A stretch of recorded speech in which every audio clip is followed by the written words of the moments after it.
Welcome to Ready, Set, Kindergarten, a short podcast by Chattanooga 2.0 for parents of rising kindergartners in Hamilton County, Tennessee. We're here to share helpful, real-world advice from local experts you can trust. Today, we're diving into a topic that matters to every family, your child's emotions and their social skills. When we help kids learn to handle their feelings and connect with others, we're setting them up for success in kindergarten and for life. But how do we build those skills at home? We asked 3 experts how parents can raise children who are socially and emotionally ready for kindergarten, even in the middle of busy real-life parenting. Dr. Alan Kaufman of Highland Pediatrics has been practicing locally for 23 years and served as president of the Tennessee chapter of the American Academy of Pediatrics. Lauren Hall is president of the local nonprofit First Things First, a parenting coach and a mom of 2 young kids who writes a weekly column on family for the Chattanooga Times Free Press. Dr. Beth Capici is a private practice psychologist from Grounded Counseling who has been practicing locally for 22 years and works with adolescents and adults across a variety of issues. I'm your host, Jennifer Andrews, and I am both a mom of a rising kindergartner and the director of early childhood strategies for the nonprofit Chattanooga 2.0. For the last 2.5 years, our organization has been working with community partners to equip parents of rising kindergartners with tips and tools to set their children up for success in school and life. To read our experts' full bios, see the podcast description. Now we're going to dive in and let the experts tell us what they know.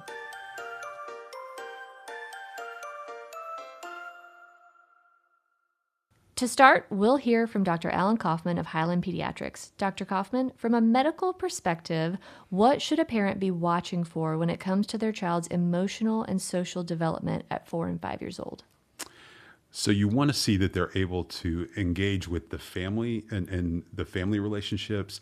You'd like to see that they're beginning to talk about their experience of the world around them. You'd like them to start learning about their own emotions, being able to talk about their emotions, be able to notice what your emotions are. And then you'd like them to be engaging in relationships outside of the family, in the community. That's great. What about sharing? A lot of parents want to know, like, should my 4-year-old know how to share, or is that more of a 5-year-old thing? What do you know about sharing? So, we begin to, so your children are going to start watching you very early. So as soon as they can see, at 2 months, they're looking around, seeing what's going to go on. At 12 to 15 months, they're watching what do adults do, and you'll start to see their activities will mimic you. They'll talk, pretend they're on a cell phone. They'll want to open the computer and bang on the keys and those kinds of things. We'll start to see social play around 2 typically, and that'll be where 2 kids are playing beside each other. And often you'll have one will take from the other and we'll start to have some disagreements. And then usually sharing is kind of, by mid-kindergarten, you want to see that most kids have mastered that.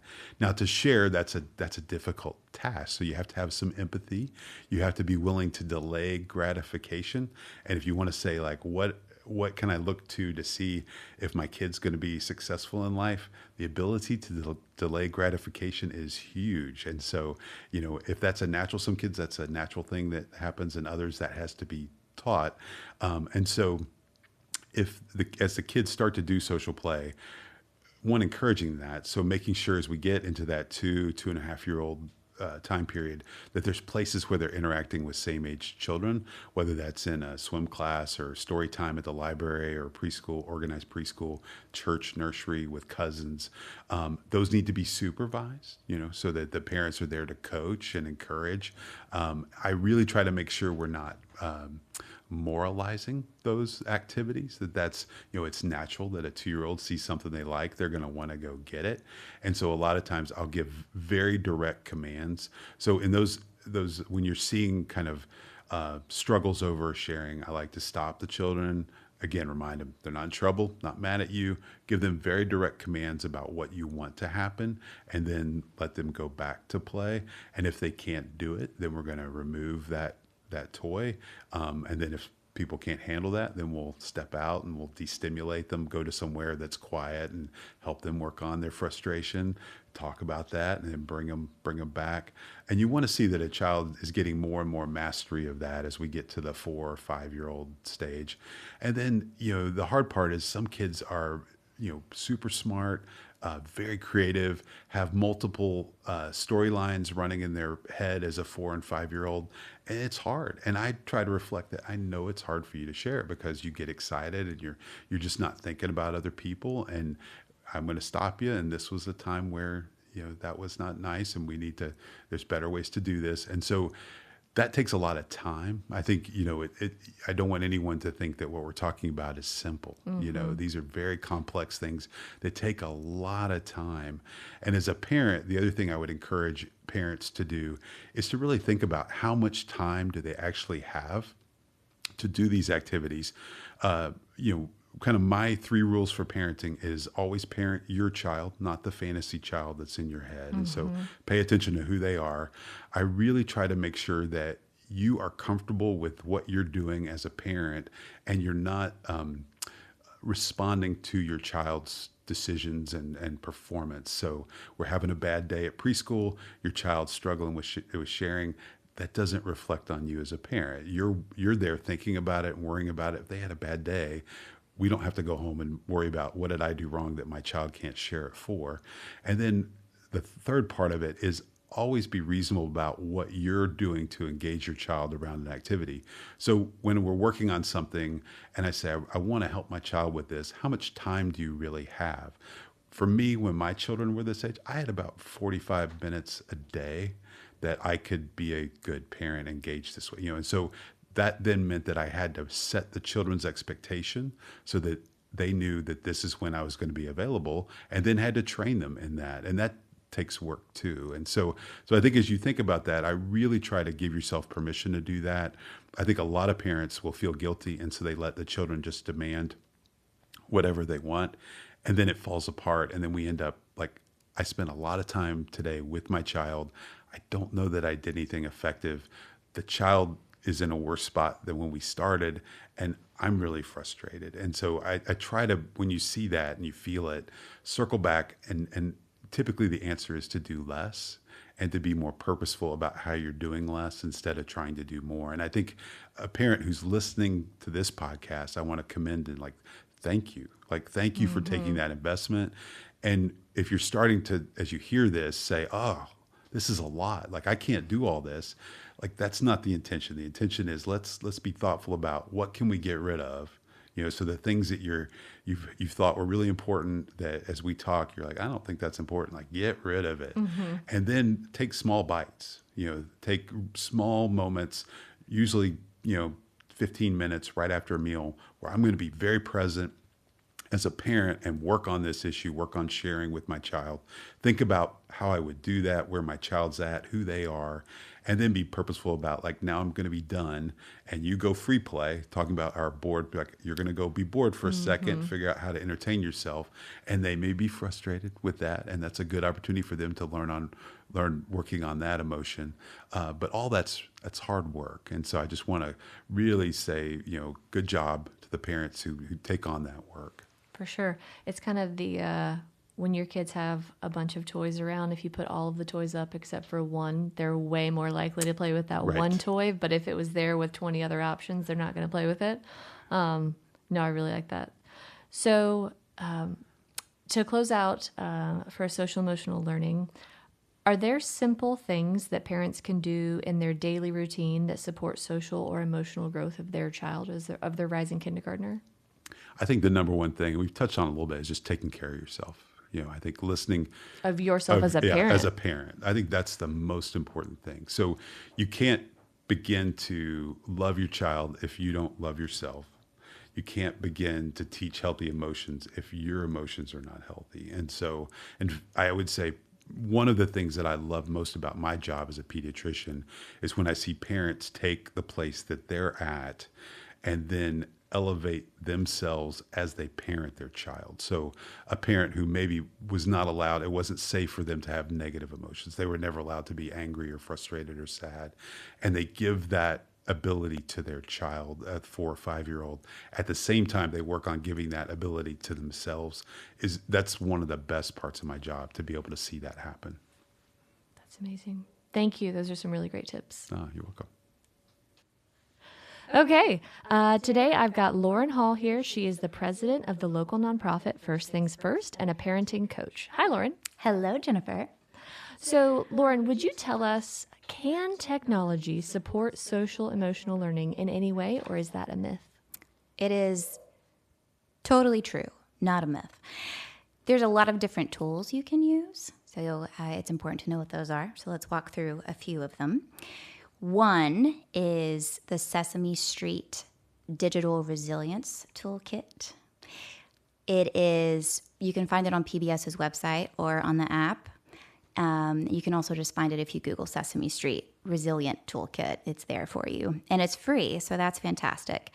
Research has shown that in 12 weeks, it can increase a preschooler's capacity to self-regulate and boost their self-control in general. So That's amazing. Yeah, imagine going into kindergarten in a new situation and having those skills. Super fantastic. important. I have a 6-year-old, and we were able to use this with him, and it was really, really helpful. So I know just from what the research says and firsthand that it is a really useful tool. Also, early childhood apps that let you record and sort feelings. So one of those is Together Tales. I haven't used it yet, but I did look into it because someone told me about it not too long ago. And you can find it on any of the app downloadable apps. I don't know what those are called, but you know what I'm talking about. Your app store. Your app store. Thank you. And they improve emotional recognition and your capacity to build friendships too. So Together Tales, one of the things that I thought was really interesting about it was it allows children, and it encourages the parents to do it with them, to record their emotions when they're feeling something, whether it's sadness or anger, anxiety, even feeling left out. And then it gives you tools to practice in real time to help you regulate those emotions. Things like taking deep breaths or counting, or if you're anxious, using your 5 senses to help you ground yourself where you are and be in the present moment. So that's a really cool tool. And the research behind it shows that the more children do that, the more their capacity to grow their emotional regulation and the faster they build those skills, which is really awesome.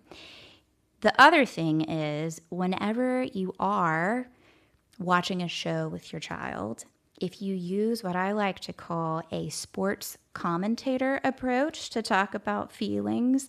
So, an example, my son and I were watching Bluey the other day, and Bluey was playing with her friends and she felt left out. That's something I know my son deals with often. So I said, she feels left out. What do you think she could do? And we talked about that. And then I said, have there ever been moments that you've felt left out, and what have you done? And so making sure you're taking that approach and you're being engaged in what they're watching and commenting on feelings is a huge way to grow social emotional learning through technology. Yeah, I love that. Creating some dialogue, or not just the technology use. That's amazing. And such an important thing for kids to build as they're going into the kindergarten classroom. Absolutely. That's awesome. Thank you for sharing. You're welcome. Lastly, we'll turn to Dr. Beth Capici, a local psychologist and family therapist. Dr. Beth, thanks for joining me. Oh, you're welcome. So, in the Ready, Set Kindergarten skills list, emotional and social skills that children need for kindergarten include sharing and taking turns, describing their emotions, and taking guidance from teachers. But other skills in this category include empathy and self-control. Parents often ask, how do I teach this? So can you describe 1 or 2 easy ways to build things like empathy or self-control at home? Yes. So first of all, parents can model these behaviors by recognizing their own emotions and maybe sharing those, like maybe to say, Mommy was a bit frustrated earlier, or tired, or it hurt Mommy's feelings, or something like that. So just teach them how to start seeing what it looks like to have their primary caregivers, model labeling those emotions and sharing them in a constructive way and not in a, mean way or rude way, and just to learn those those labels are actually really helpful for us to understand each other. So, and then to ask kids, what are you feeling? Or what do you think your friend might have been feeling? And if they can't figure that out, you could say, what do you think, how would you feel if someone took your toy? And then saying, do you think that might be how they felt as well? And just teaching them slowly how to put themselves in other people's shoes. And imagine a different reality, or just imagine that many of us feel similar ways. Sometimes we feel differently. You could say that too. Like somebody might be frustrated and somebody might not care if you take their toy. So yeah, a lot of that just modeling and just, kind of getting in touch with your own feelings and then realizing those feelings are universal. And so think about it from all angles. I like it. Thank you. So next, I'd love for you to talk about a situation that we're all familiar with, the 4-year-old meltdown. One way that I've seen our local child care pre-K teachers teach kids to get their emotions under control is by practicing co-regulation. Can you talk a little bit about what that is? Ooh. So kind of using other people's nervous systems to help get your nervous system in sync. It's amazing how our body picks up on the energy from other people. And you think about animals too, animals get a sense, is that dog's tail wagging? Is that dog like about to growl? And so I have become really interested in polyvagal theory, which is something I think everybody should really try to understand at least the basics of, but it's the 3 modes of our nervous system. And the sympathetic fight or flight part of our nervous system is a huge piece. But if you're in a really good space with people, I compare it to like a dog that rolls over on its back or yawns because it knows it's safe and it's okay to be vulnerable. It knows you're not going to hurt it. But if so if you're like that, you're in a good, like a flow state of the ventral vagal mode. Okay. But if you get into fight or flight mode, then you're kind of ready to either fight, flee, freeze, maybe fawn, F-A-W-N. That one's less talked about, but kind of sucking up to the predator or the dangerous person. But generally, most people think of it like fight or flight, but some of us really do just completely freeze, like the Roadrunner and the good old-fashioned cartoons. It just stands there and lets rocks fall on it because it's frozen or turtled into, like a big wall.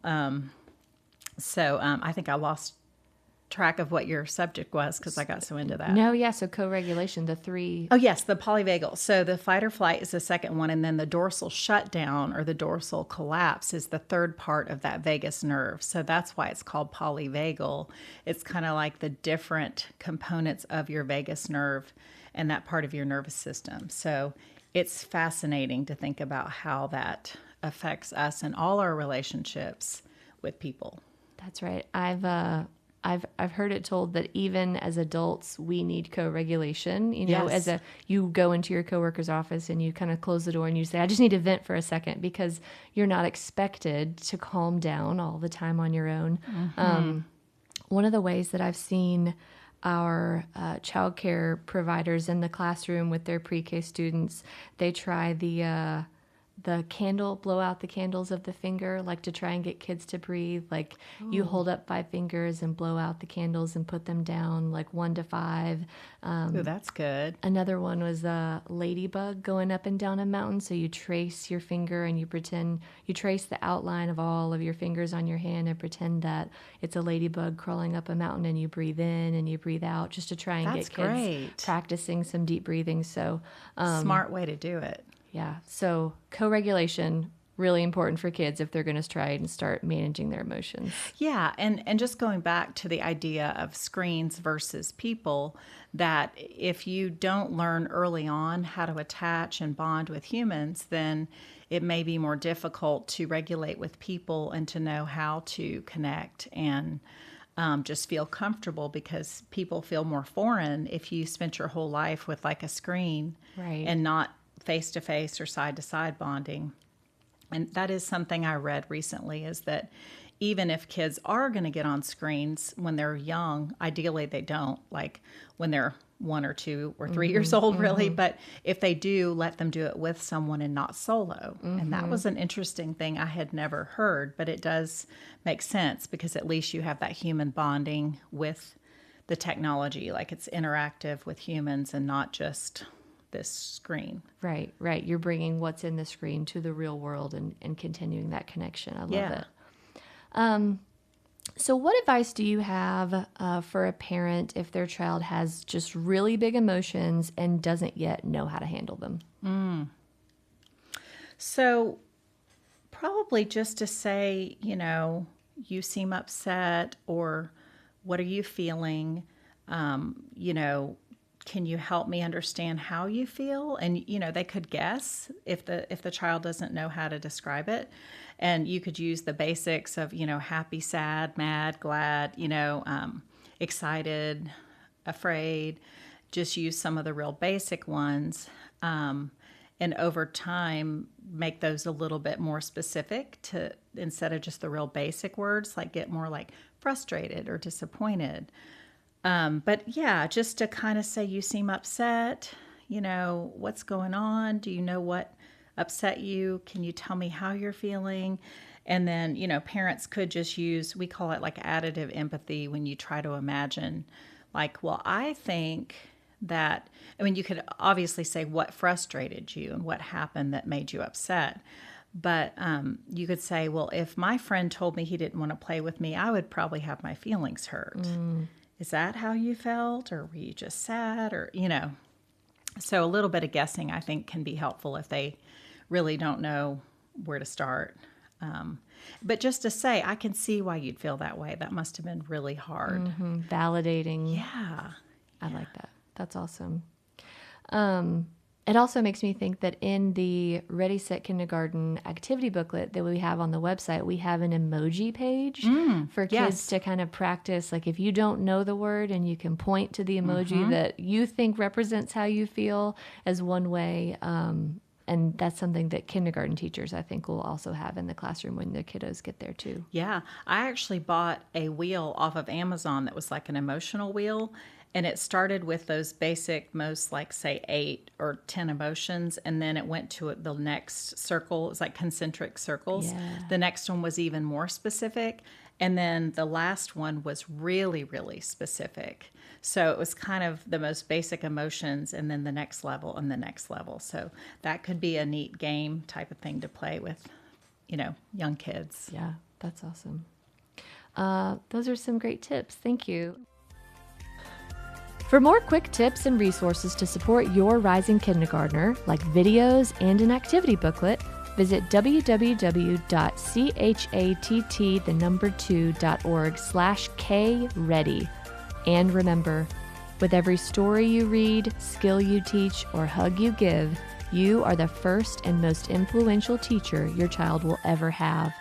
Thank you for listening to the Ready, Set, Kindergarten podcast. And a huge thank you to the Chattanooga Public Library for allowing us to use their recording space and our 3 local experts.